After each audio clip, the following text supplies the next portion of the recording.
Many IELTS test takers might wonder if they need to maintain eye contact with their examiner during the speaking test. In this video, I will try to clarify this common question. Is eye contact important in the IELTS speaking test?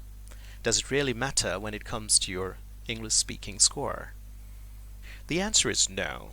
While eye contact is very important when it comes to our everyday conversation, it bears no real significance to your IELTS speaking score.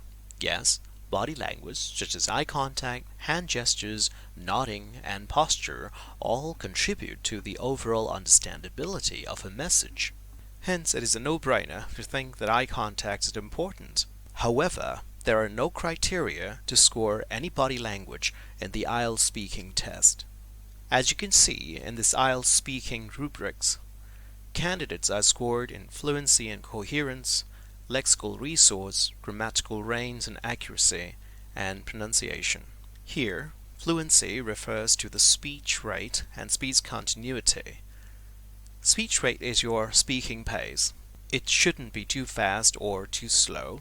Normal conversational pace with short natural pauses after each phrase or chunk of words. Speech continuity means whether your speech is devoid of long pauses, repetitions, false starts, or self-corrections. Coherence, on the other hand, is the relevance of your response to the question asked. How your spoken sentences are linked to each other, use of cohesive devices like discourse markers and reference words. The thing is, your speech has to sound logical as much as it is fluent. The lexical resource is your vocabulary. They will look for the range as well as the accurate or relevant use of words. You are expected to use a wide range of words, including less common words and idiomatic expressions. Besides, when using words in a sentence, they need to be accurate collocation-wise. Many test takers make the common mistake of cherry-picking difficult words that they have memorized. This is a hit or miss strategy. More often than not, if the rest of your vocabulary is not compatible with those memorized words, then it won't do you any good. The bottom line is that you will need to learn more words. Words are like building blocks of a house. You will need more of it if you are trying to build a tall building.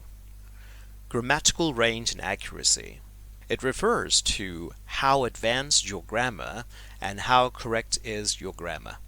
Use a variety of sentence structures without making many errors.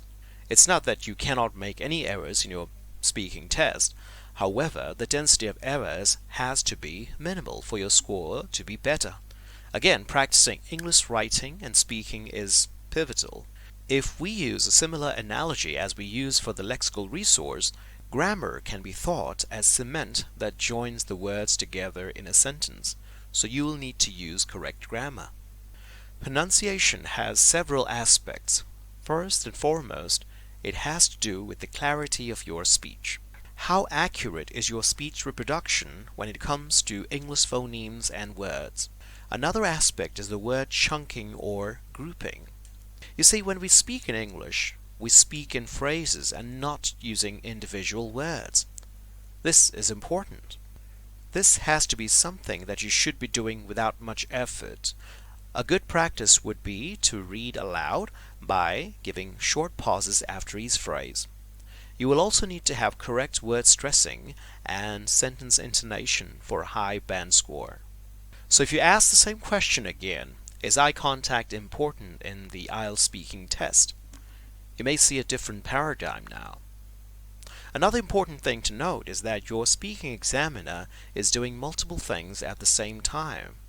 He or she is assessing your language proficiency level in 4 different criteria, formulating the next question to be asked, and also keeping track of the time. And I'll tell you that timing is very crucial in the speaking test.